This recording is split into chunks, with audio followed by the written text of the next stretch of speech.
शादी के बाद दोनों बहन बिछोई हो गई, अपनी अपनी ससुराल चली गई। लेकिन दोनों बहनों के बीच इतना प्रेम था कि जल में बसे कमोदनी और चंद्र बसे आकाश, और जो ताई के भाव से सो ताई के पास।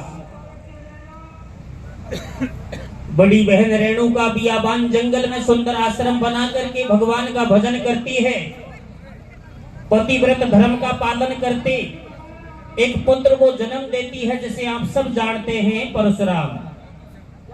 लेकिन परशुराम भी माँ बाप के साथ ज्यादा दिन नहीं ठहर पाया।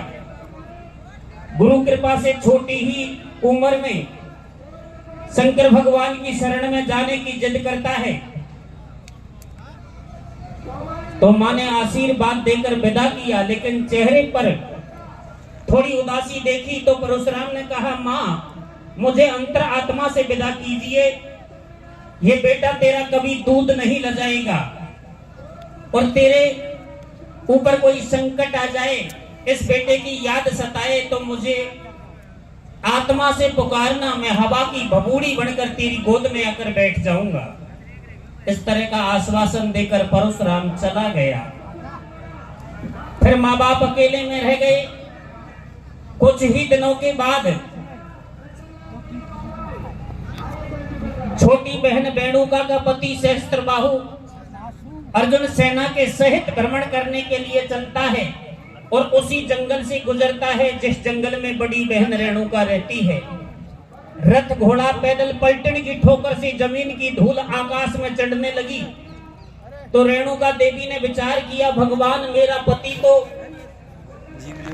और भक्ति में लीन है, और इधर बिना पवन के धूल भरी आंधी चढ़ती आ रही है, क्या बवाल है, देखना चाहिए। तो कुटिया से बाहर निकलकर जब धूल भरी आंधी में देखा तो छोटी बहन रेणुका नजर पड़ गई। बड़ी बहन रेणुका देखते ही मन में मगन होती है और विचार करती है, आज मेरी प्यारी बहन मेरे घर के सामने से कहीं जा रही है, तो बड़ी बहन का फर्ज बनता है जैसा मान सम्मान हो घर बुलाकर करना चाहिए। ऐसी भावना लेकर जगदम्बी ऋषि के सामने हाथ जोड़कर खड़ी हो गई और किस तरह विनती करने लगी। कैसे करे भैया? रे बुला ले तेरा साटू को, बोला ले भीतर पौड़ी में। बोला ले तेरा साटू को, बोला ले भीतर पौड़ी में। थारी साड़ी मारी लोड़ी भेड़ गंडोड़ी ने, बोला ले तेरा साटू को, बोला ले भीतर पौड़ी में। तेरे साड़ी मारे लोड़ी भेड़ गंडोड़ी ने, बोला ले तेरा साटू को, बोला ले भीतर पौड़ी में। तेरे साड़ी मारे लोड़ी भेड़ गंडोड़ी ने।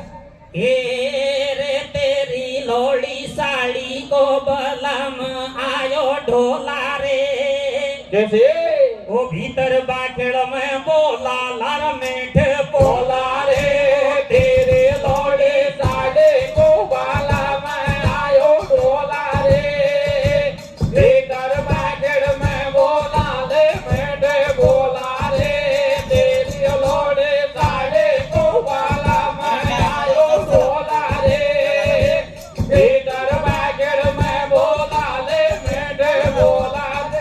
तो सुन नारी के वचन मुनि समझावे, और राजा महाराज हमारो कतई मेल नहीं।